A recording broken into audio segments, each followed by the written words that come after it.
Hello friends, अगर आपको मेरे वीडियो पसंद आते हैं तो प्लीज़ मेरे चैनल को सब्सक्राइब करें और बेल आइकन को प्रेस करें ताकि हर वीडियो का नोटिफिकेशन आपको मिलता रहे।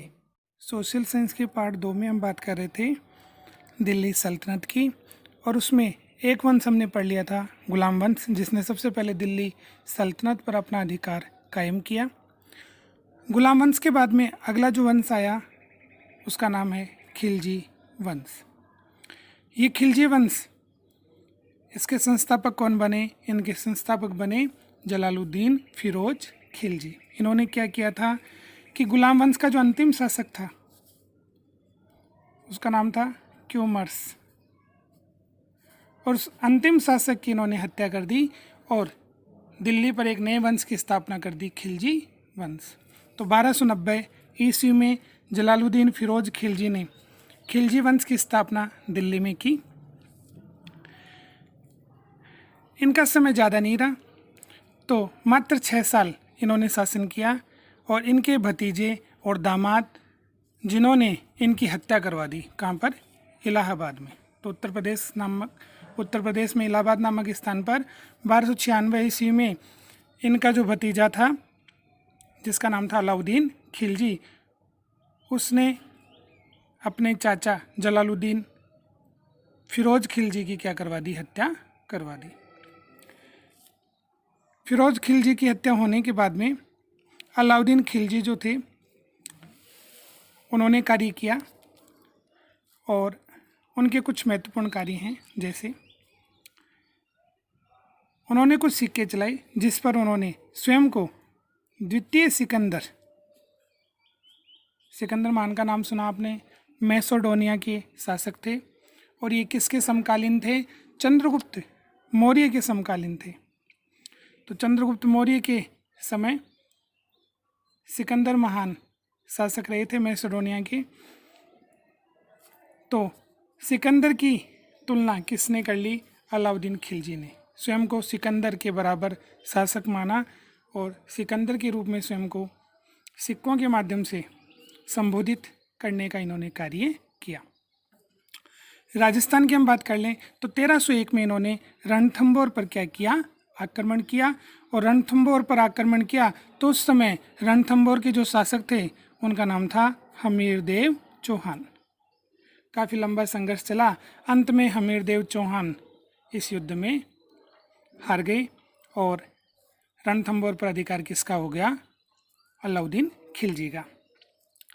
तो हमीरदेव चौहान ने अलाउद्दीन खिलजी के जो बागी थे उनको शरण दी थी, जिसके कारण रणथंभौर पर आक्रमण किसने किया? अलाउद्दीन खिलजी ने।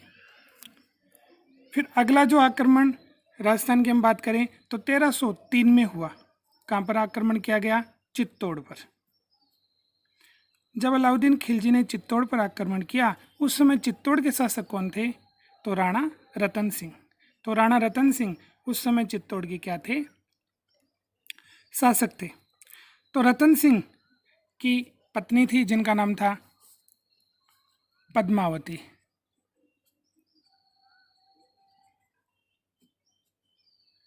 इस पद्मावती को प्राप्त करने के लिए चित्तौड़ पर आक्रमण किया गया, किसके माध्यम से? अलाउद्दीन खिलजी के द्वारा। और बाद में चित्तौड़ में साका हुआ और चित्तौड़ पर अधिकार किसका हो गया? अलाउद्दीन खिलजी का। गुजरात पर आक्रमण किया था किसने? अलाउद्दीन खिलजी ने। और गुजरात आक्रमण के समय एक व्यक्ति मिला जिसका नाम था मलिक काफूर। इस व्यक्ति को उन्होंने अपने संरक्षण में ले लिया, और इसकी सहायता से दक्षिण भारत के जो राज्य थे उन राज्यों में विजय अभियान चलाया गया। किसके माध्यम से? मलिक काफूर के माध्यम से। तो दक्षिण भारत में अलाउद्दीन खिलजी ने किसकी सहायता से प्रवेश किया? तो मलिक काफूर की सहायता से क्या किया? प्रवेश किया। उसके बाद में इसने खलीफाओं को महत्व दिया, और यस्मीन उल खिलाफत नासिरी अमीर उल मोमिनीन ये उपाधि धारण की। किसने? अलाउद्दीन खिलजी ने। नीचे आप देख रहे हो खजाइनुल फुतूह है, एक ग्रंथ है। किसने लिखा? ये अमीर खुसरो ने। तो अमीर खुसरो इनके दरबार में रहते थे, उन्होंने एक ग्रंथ लिखा खजाइनुल फुतूह है, और इस ग्रंथ में इन्होंने अलाउद्दीन खिलजी को क्या कहा? विश्व का सुल्तान, और साथ में जनता का चरवाहा। तो विश्व का सुल्तान किसे कहा गया? अलाउद्दीन खिलजी को कहा गया। और जनता का चरवाहा किसे कहा गया? जनता का चरवाहा अलाउद्दीन खिलजी को कहा गया। और ये दोनों का जो उल्लेख मिलता है वो अमीर खुसरो के माध्यम से एक रचना लिखी गई, एक ग्रंथ लिखा गया है खजाइनुल फुतूह है, उसके माध्यम से हमें पता लगता है। अब अलाउद्दीन खिलजी ने कौन कौन से कार्य किए, कौन कौन सी महत्वपूर्ण इनकी उपलब्धियां रही, तो उनमें सबसे पहले हम बात कर लेते हैं बाजार नियंत्रण, कि इन्होंने मुख्य रूप से बाजार, सबसे महत्वपूर्ण जो इनका काम था वो बाजार की व्यवस्था को अच्छे ढंग से संचालित करना, उस पर अपना पूरी तरह से अंकुश रखना। इसके लिए उन्होंने कुछ विभाग स्थापित कर दिए जो बाजार की व्यवस्था को अच्छे ढंग से संचालित करते थे, उस पर अपना नियंत्रण रखते थे। दीवानी रियासत, ये जो विभाग था, ये विभाग मुख्य रूप से व्यापार का नियंत्रक था कि व्यापार सही ढंग से हो रहा है कि नहीं हो रहा, उसका पूरी तरह से नियंत्रण करने का काम किसके माध्यम से किया जा रहा था? दीवाने रियासत। फिर इन्होंने एक विभाग और स्थापित किया था साहना या दंडाधिकारी। ये एक प्रकार से बाजार का दरोगा था, तो एक प्रकार से पुलिस अधिकारी था जो बाजार की कार्रवाई की देखरेख करता था। एक अधिकारी था मुअत्तसिब, जो जनसाधारण का रक्षक था, कि जनता के साथ अन्याय नहीं हो, व्यापारी वर्ग जो हैं वो व्यापार गलत तरीके से करें, तो जनसाधारण की सुरक्षा की जिम्मेदारी, जनसाधारण की रक्षा की जिम्मेदारी किसकी थी? मुअत्तसिब की थी।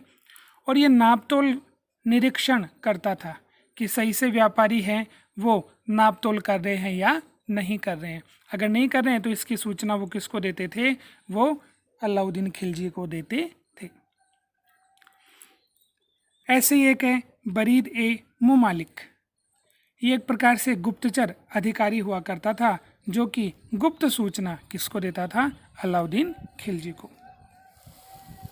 फिर अलाउद्दीन खिलजी में आगे हम बात कर लें तो 1303 में इन्होंने एक किले का निर्माण किया जिसे अलाई किला कहा जाता है। इसका दूसरा नाम है कोस ए सीरी, या इसको कुस्के सीरी भी कहा जाता है। तो बड़ा ही अच्छा क्वेश्चन बनता है कि अलाई किले का निर्माण कब और किसने किया? तो अलाई किले का निर्माण किसने किया? अलाउद्दीन खिलजी ने किया। कब किया? 1303 में।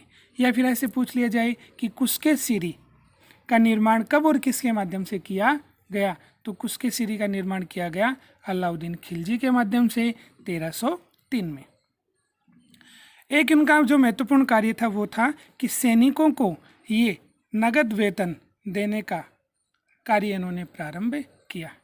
कि ये पहले शासक थे सल्तनत काल में, इनसे पूर्व जो भी शासक थे उन्होंने सैनिकों को नगद वेतन नहीं दिया, तो इन्होंने नगद वेतन देने का कार्य किया ताकि सेना मजबूत बन सके।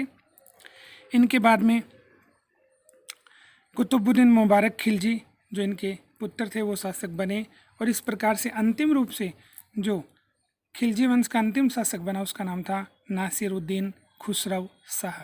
ये नासिरुद्दीन खुसरो शाह थे, ये खिलजी वंश के क्या थे? अंतिम शासक। तो इस प्रकार से हमने पढ़ा कि खिलजी वंश, और खिलजी वंश में मुख्य रूप से आते हैं जलालुद्दीन फिरोज खिलजी जिन्होंने खिलजी वंश की स्थापना की। उसके बाद में सबसे शक्तिशाली जो शासक आए वो थे अलाउद्दीन खिलजी जिन्होंने अपने आप को द्वितीय सिकंदर के नाम से संबोधित किया। रणथंभौर पर आक्रमण किया 1301 में। 1303 में इन्होंने चित्तौड़ पर आक्रमण किया, और उसके बाद में इन्होंने अपनी बाजार व्यवस्था को अच्छे ढंग से संचालित करने का प्रयास किया। उसके लिए कुछ विभागों की इन्होंने स्थापना करके बाजार व्यवस्था को अच्छा रूप देने का प्रयास किया। 1303 में इन्होंने अलाई किला या कुस्के सीरी या कोस सीरी का क्या किया? निर्माण किया, और साथ में सैनिकों को मजबूत करने के लिए इन्होंने इनको नगद वेतन देने का सिस्टम शुरू किया। और अंतिम जो शासक माने जाते हैं खिलजी वंश के, उनका नाम था नासिरुद्दीन खुसरो शाह। तो खिलजी वंश के बाद में अगला जो वंश आता है दिल्ली सल्तनत पर, उसका नाम है तुगलक वंश। ये तुगलक वंश आता है इसकी स्थापना करने वाले व्यक्ति कौन थे? तो गयासुद्दीन तुगलक, जिन्हें गाजी मलिक भी कहा जाता है। तो गयासुद्दीन तुगलक ने क्या किया? 1320 ईस्वी में इन्होंने खिलजी वंश का अंत करके उसके स्थान पर एक नए वंश की स्थापना की और जिसे कहा गया तुगलक वंश। तो तुगलक वंश के संस्थापक कौन बने? गयासुद्दीन तुगलक। इन्होंने तुगलक वंश की स्थापना करने के लिए खिलजी वंश के किस शासक की इन्होंने हत्या की? तो खुसरो शाह। अब इनके समय की कुछ बातें कि तेलंगाना, ये तेलंगाना राज्य नहीं है, ये पहले एक जगह हुआ करती थी। तो तेलंगाना और जाजनगर, ये दो जो क्षेत्र थे, इनमें विद्रोह हुआ। उस विद्रोह को दबाने के लिए इन्होंने अपने पुत्र, जिसका नाम था उलूग खां या इसको जूना खां के नाम से भी जाना जाता है, उसको भेजा। इसके बाद में इनका जो महत्वपूर्ण अंतिम जो सैन्य अभियान था वो था बंगाल का जो विद्रोह, उसको दबाना, उसका दमन करना। तो बंगाल में जो विद्रोह हुआ उसका अंत करना, ये इनका अंतिम सैन्य अभियान रहा। 1325 ईस्वी में जब ये बंगाल के विद्रोह का दमन करके वापस आ रहे थे और दिल्ली पहुंचने से पहले ही किसी दुर्घटनावश इनकी क्या हो गई? मृत्यु हो गई। गयासुद्दीन तुगलक के बाद में अगले जो शासक आए उनका नाम था मोहम्मद तुगलक।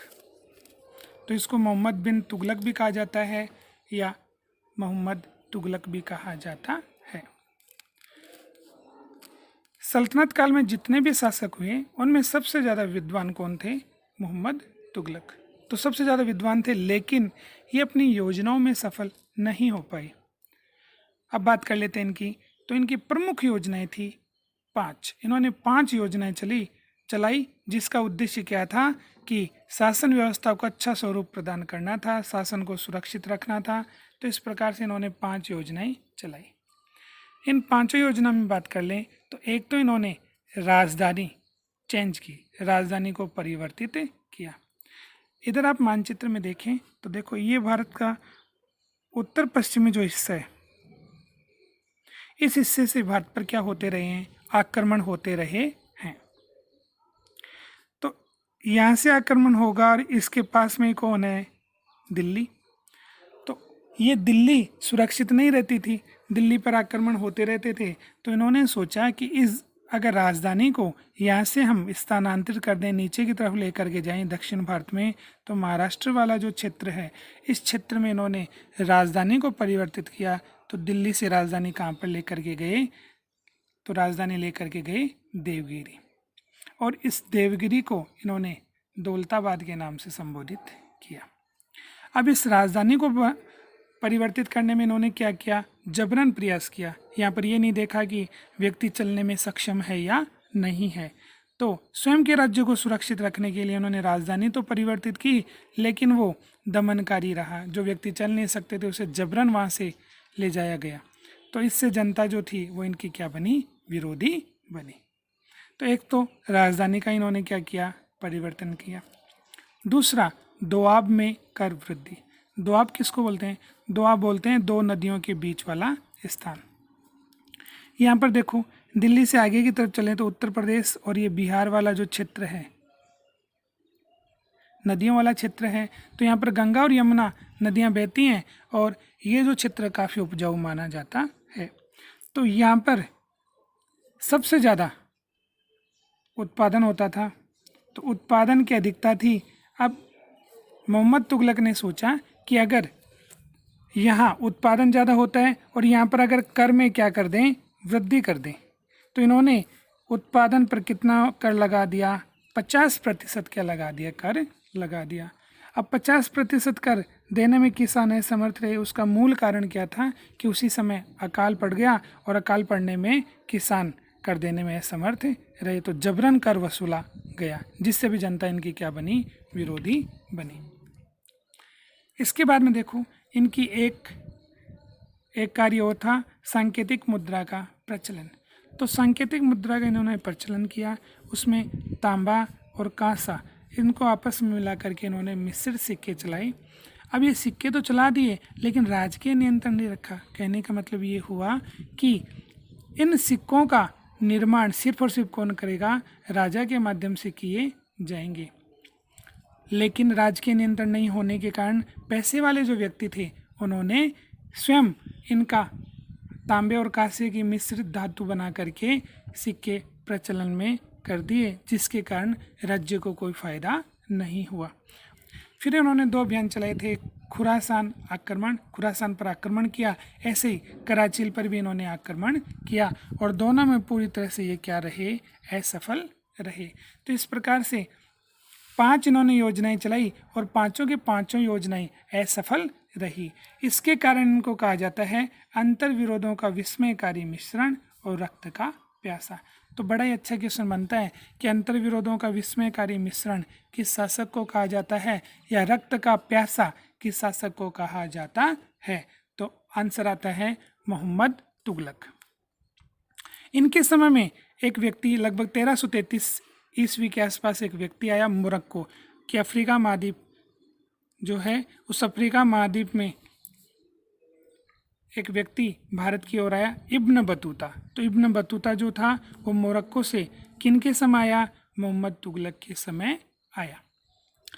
1351 ईस्वी में मोहम्मद तुगलक की क्या हो गई, मृत्यु हो गई। तो मोहम्मद तुगलक की मृत्यु होने के बाद में अगले जो शासक आए उनका नाम है फिरोज शाह तुगलक। ये चचेरे भाई थे किसके, मोहम्मद तुगलक के। इनके काम देखो तो सरकारी एवं सेना की नौकरी को इन्होंने क्या बना दिया, वंशानुगत बनाया। वंशानुगत से अभिप्राय है कि इन व्यक्तियों के बाद में इनके जो पुत्र हैं वो वहाँ पर क्या कर सकेंगे, कार्य कर सकेंगे। जबकि पहले फिरोज शाह तुगलक से पहले ये जो सेना में जिन व्यक्तियों की भर्ती की जाती थी वहाँ पर योग्यता को महत्व दिया जाता था, इन्होंने योग्यता के स्थान पर किसको महत्व दे दिया, वंशानुगत प्रक्रिया को महत्व दे दिया। एक इन्होंने देखो हिसार, फिरोजपुर, फिरोजाबाद और जौनपुर। तो फिरोजा का मतलब फिरोजपुर है, यहाँ पर हिसार है, फिरोजाबाद है, जौनपुर है, ये नगर इन्होंने बसाए। इन नगरों की इन्होंने क्या की, स्थापना की। सबसे बड़ी उपलब्धि मानी जाती है इनकी नहरों की खुदाई। कि सिंचाई के कार्य को महत्वपूर्ण बनाने के लिए इन्होंने नहर प्रणाली की शुरुआत की, जो इनकी सबसे बड़ी उपलब्धि मानी जाती है। और दीवान बंदगान एक विभाग की इन्होंने स्थापना की। एक प्रकार से पूरी तरह से नया विभाग था और ये किससे संबंधित था, दासों से संबंधित। तो बड़ा अच्छा क्वेश्चन बनता है कि दीवान बंदगान विभाग की स्थापना किसने की और ये किससे संबंधित था। तो दीवान बंदगान विभाग दासों से संबंधित था। इनके समय में क्या हुआ, 1,80,000 की संख्या में दास हो गए। तो 1,80,000 की संख्या में जब दास हो गए तो उनके लिए इन्होंने एक नया विभाग स्थापित किया जिसे दीवान बंदगान कहा गया। फिरोज शाह तुगलक की हम बात कर लें, उसके बाद में इनका पुत्र शासक बना। फिर अंतिम रूप से जो शासक बना उसका नाम था नासिरुद्दीन महमूद। तो तुगलक वंश का अंतिम शासक किसको माना जाता है, नासिरुद्दीन महमूद। तो इस प्रकार से आज हमने पढ़ा कि गुलाम वंश के बाद में खिलजी वंश आता है और खिलजी वंश के बाद में कौन आता है, तुगलक वंश। तो तुगलक वंश में गयासुद्दीन तुगलक आया था, उसके बाद में मोहम्मद तुगलक आया और फिरोज शाह तुगलक और अंतिम जो शासक थे वो कौन थे, Nasiruddin Mahmood. Please subscribe YouTube channel, share and like it.